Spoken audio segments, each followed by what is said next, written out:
হাত পাখা জিন্দাবাদ বলো সবাই, হাত পাখার সাথে কারো নাই তুলনা নাই। হাত পাখা জিন্দাবাদ বলো সবাই, হাত পাখার সাথে কারো নাই তুলনা নাই। হাত পাখা জিন্দাবাদ বলো সবাই, হাত পাখার সাথে কারো নাই তুলনা নাই।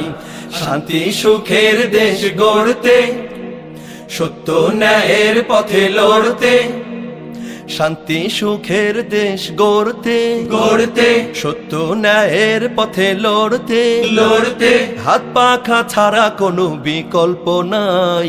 ডাক দিয়েছেন পীর সাহেব চরমোনাই, শান্তি সুখের প্রতীক হাত পাখা তাই। হাত পাখার সাথে কারো নাই তুলনা নাই। হাত পাখা জিন্দাবাদ বলো সবাই, হাত পাখার সাথে কারো নাই তুলনা নাই। হাত পাখা জিন্দাবাদ বলো সবাই।